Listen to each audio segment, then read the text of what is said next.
Unit 4, Great Minds. Recording 1. Have you ever made a speech in public? No, never. Have you? Yes, I have. I made a speech at work. Really? When did you do that? At a conference last year. I was really nervous. I'm not surprised. Okay. Have you ever made friends with someone from another country? No, I haven't. But my brother has. He met a woman from Chile in 2014. In fact, they got married a week ago. Oh. Unit 4, Recording 2. Caught, bought, kept, slept, made, paid, driven, given, done, won, flown, grown, come, swum, crossed, lost. Unit 4, Recording 3. So, Mario, can you tell us how you used your talent in your job? Well, I've always enjoyed cooking. I come from a big Italian family, and I learned to cook by watching my mother in the kitchen. But no one knew you could cook, right? That's right, no one knew. I only cooked at home, but I did it well.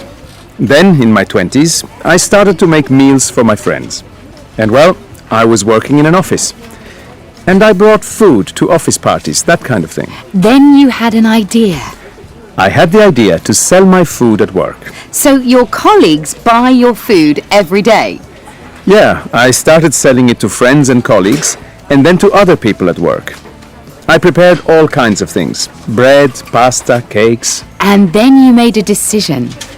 Yeah, office work was okay, but I wanted to do something more interesting. So eventually, I asked the boss if I could open a cafe in the office. And he was happy to. He agreed. They gave me a room. Now I bring food there every day. We have chairs and tables, and now that's my job. Have you ever thought, oh, I prefer my old office job, this is too difficult? Never. I've never thought that, because this is what I love doing. Cooking and preparing different menus. Really, it's the best decision I've ever made. And have you thought about expanding the business, maybe opening a restaurant one day? I've thought about it, but it's a long way away. Unit 4, Recording 4. 1. They don't have to wear a uniform. 2. They don't have to wait for the school bus. 3. You can choose which subjects you want to study. 4. You have to work hard. You must work hard. 5. But you can choose to work when you feel like it. 6. You have to be at school at 8:30 a.m. You must be at school at 8:30 a.m. 7. You mustn't wear trainers. You can't wear trainers. 8. You mustn't use your mobile phone in class. You can't use your mobile phone in class. 9. Some people think that children who study at home can't go to the exams and get the same qualifications. 10. But they can, and they do. Unit 4, Recording 5. Should.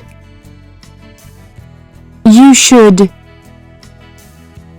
You should go online. Shouldn't. You shouldn't. You shouldn't worry. Should. Should I look it up? Unit 4, Recording 6.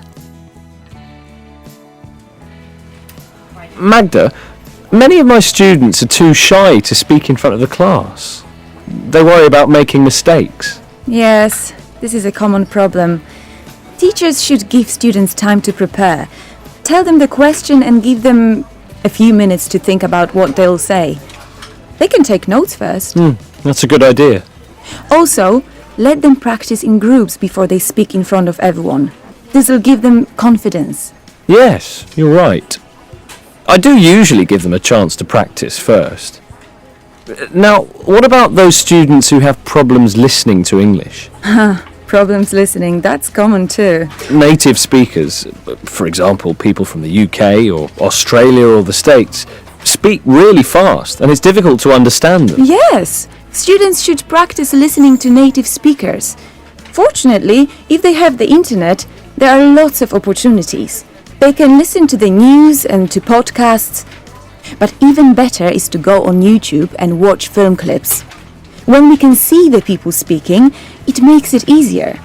We can watch the mouth and the hands and the body language, and it helps us to understand. And using subtitles?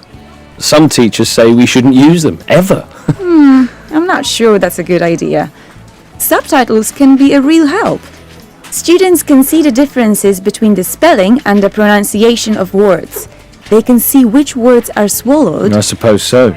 For me, students should use subtitles maybe the second time they watch. Okay. And what about students' pronunciation? They have a lot of problems. Unit 4, Recording 7.